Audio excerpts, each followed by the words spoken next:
Well, we're going to open up the call lines for our one caller here on Bucs Bonus. And Bucified Bert was there. I'm going to preface this clip by letting our audience know he was so amped for Monday Night Football. We had him, of course, on the show last week. We have him on the show weekly now. He's, of course, our the one on the phone lines ready to call in.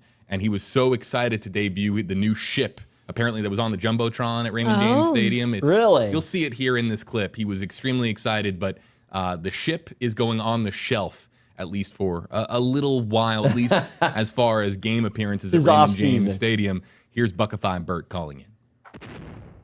Hello, JB. This is Bucified Bert. And I won't be able to call in anymore as a result of game didn't go my way. But the smoke was, and the lights in the ship, and everything cool. was all energized and going over well, and was expecting a huge win, but it didn't work. And so hats off to the Dallas Cowboys. Good game. Now I have to shift gears and get ready to take this energy into the community and try to do something positive with it. So I'm out of football, but I'll just pay attention to the rest of the season, Super Bowl and everything. But I know the Bucs going to be making a lot of changes, and I'm going to just sit back and pay attention to all the changes they make.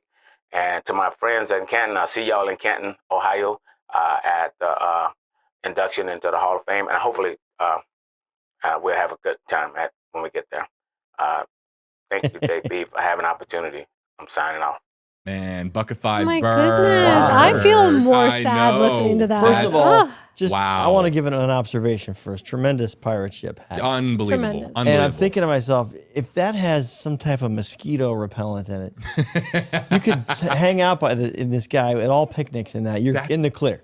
In the clear. Just stand next to the guy and you're safe. I'm throwing up Karen's eye roll here. Yeah. I was not. I was laughing. That's the positive. In support.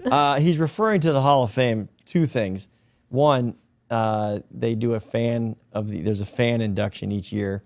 Big Nasty, the Bucs fans know, is in the Hall of Fame, and Bucified Bert hoping to be there as well. So that'd be kind of cool to see.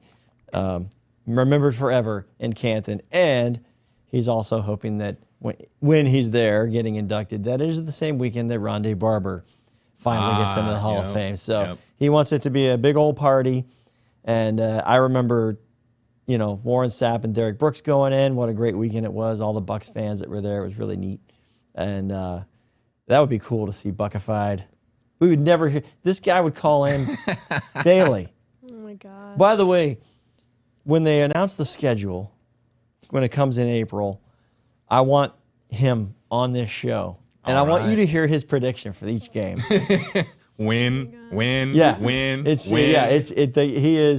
is the best. He's a gem, and we love him. We love him. We so do. But I feel like it affected my mood. I feel badly for him. He's so sad. We need to lift him up a little bit, and we will. We'll bring him some cupcakes. I'll make him some cupcakes. There you go. There we go. Karen's cooking again. We have to drop the fact that Karen is a great cook. Every episode. Now. He hasn't even tried my food, and he's giving me this credit. I accept that. I trust you. Yeah. In Karen, we trust. Great.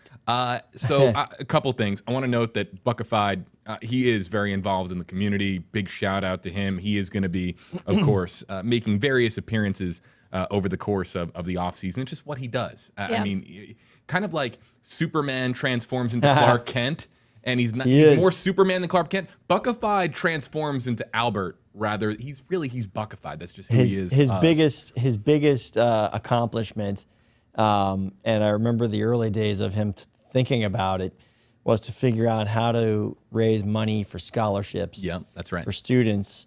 And he's got all these, there's all these, when you apply for this, it's a big deal to get this scholarship. But it's now been going on so long that he has kids that applied for the scholarship, were nominated in a whole process, and have now gone through college. So he's now that's what I call a legacy. Yeah. And so that's pretty awesome. That's what he's heavily involved in now. And the Bucs, that's kind of the fun thing for him, the side gig. But if that's a side gig and he's that bummed out,